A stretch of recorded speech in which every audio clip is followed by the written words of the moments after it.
Lu tahu nggak ada ulama sekaligus pemimpin dari keturunan Rasulullah sebagai keturunan ke-38 yang berani memimpin sebuah bangsa melawan dominasi selama 37 tahun? Namanya Sayyid Ali Khamenei. Saat ini Teheran sedang berduka, kita akan bahas perjalanan hidupnya yang luar biasa. Ali Khamenei lahir tahun 1939 di Mashhad, sebuah kota suci di Iran. Dia bukan anak pejabat. Ayahnya adalah seorang ulama sederhana yang hidupnya sangat zuhud. Sejak kecil, Ali sudah terbiasa dengan aroma buku dan diskusi agama. Dia belajar di Qom, berguru pada banyak ulama besar, termasuk Ayatullah Khomeini. Di sanalah, benih-benih revolusi mulai tumbuh di kepalanya. Dia bukan cuma belajar ibadah. Gelar Sayyid di depan namanya bukan sekadar gelar biasa. Sayyid Ali Khamenei adalah keturunan Nabi Muhammad melalui jalur Imam Ali bin Abi Thalib dan Fatimah Az-Zahra. Silsilahnya bersambung melalui cucu Rasulullah Imam Husain hingga ke Imam Ali Al-Asghar yang dikenal sebagai Sultan Ali bin Muhammad Baqir.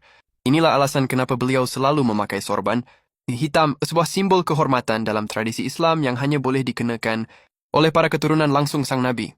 Di era 60-an sampai 70-an, Iran di bawah kendali Syah yang didukung Barat. Khamenei muda adalah aktivis yang sangat vokal. Akibatnya, dia ditangkap berkali-kali oleh aparat setempat. Tapi saat menjalani hukumannya, justru jadi madrasah buat dia.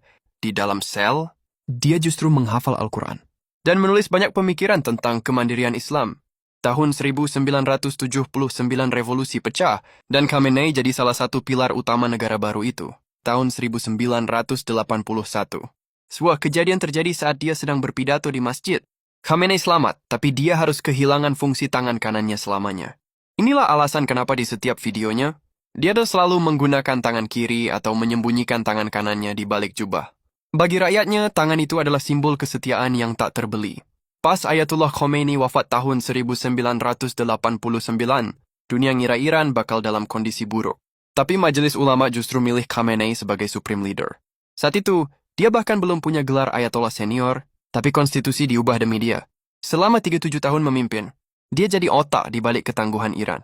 Menghadapi sanksi ekonomi paling berat di dunia, dia berhasil bikin negaranya mandiri di bidang sains dan militer. Tapi di balik sosoknya sebagai panglima, ada sisi lembut yang jarang diketahui. Khamenei adalah pencinta puisi dan sastra klasik. Dia fasih berbahasa Arab dan sering menghabiskan malam untuk berdiskusi dengan para penyair. Gaya hidupnya pun jauh dari mewah. Rumahnya tetap beralaskan karpet tua dan dipenuhi rak buku kusam. Dia membuktikan kalau kekuasaan tertinggi nggak harus berakhir dengan kemewahan istana. Pada 28 Februari 2026, di tengah tensi global yang memuncak, pemerintah Iran resmi mengumumkan wafatnya Ali Khamenei akibat serangan udara gabungan di Teheran.